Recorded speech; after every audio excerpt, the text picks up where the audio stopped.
Muumol og Center for Human Rights Education ang Talisay City College. Human formal na nga napirmahan niini ang Memorandum of Agreement tali sa Commission on Human Rights Central Visayas. Kini ang ikaupat ka kolehiyo dinhi sa Cebu nga nagtinguhang malakip ang human rights education sa ilang curriculum. We should probably accept the fact that awareness of human rights is not really given emphasis nowadays.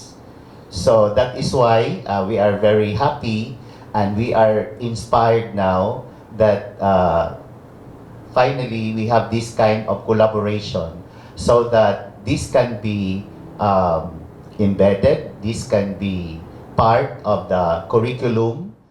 Nag-una nga mga universidad ang University of the Philippines Cebu, University of the Visayas ug ang University of Cebu. Nagkanayon sab ang Chancellor sa UP Cebu Leo Malagar nga tukmang panahon gyud ang maong kasabutan subay sa umaabot nga commemoration sa ika-39 ka tuig sa EDSA People Power.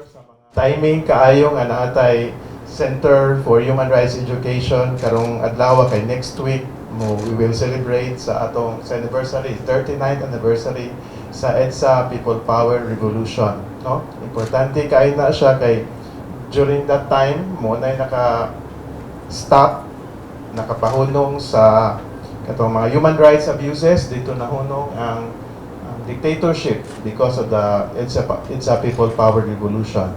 And during that time wala pa'y CHR.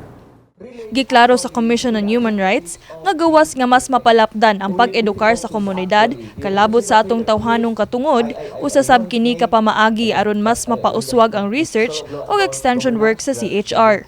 We would like to see products of higher educational institutions who are aware and has a certain level of awareness on human rights. Also, it's research and extension work is very important in CHR. You'd also like to highlight that, considering that research is a very important background or backbone for policy work and human rights policy work. We would like to surface and uncover human rights issues that may best be uncovered by researchers, members of the academe who are very much really doing good already in research work.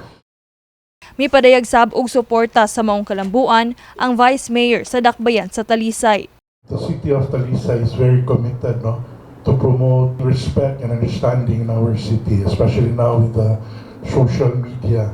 So this is a great help, especially that CHR is already here in the city of Talisay, partnering with our Talisay City College. Gianunsyo sab sa Regional Director sa Commission on Human Rights Central Visayas nga mikunhod ang kaso sa human rights violations dinhi sa reyon. Based on our record, there is a significant decrease. There's decrease in actually reported incidents of human rights violation compared to the previous administration, and the protection service of the regional office is focused more on winding up its investigation on mostly all cases investigated during the previous administration. Bisan pa man niini, padayong giawhag sa CHR ang mga lokal nga kagamhanan sa Central Visayas nga magtukod og human rights action centers gikan sa barangay ngadto sa municipal ug city level. Kini si Queenie Joligon alang sa MyTV, Cebu.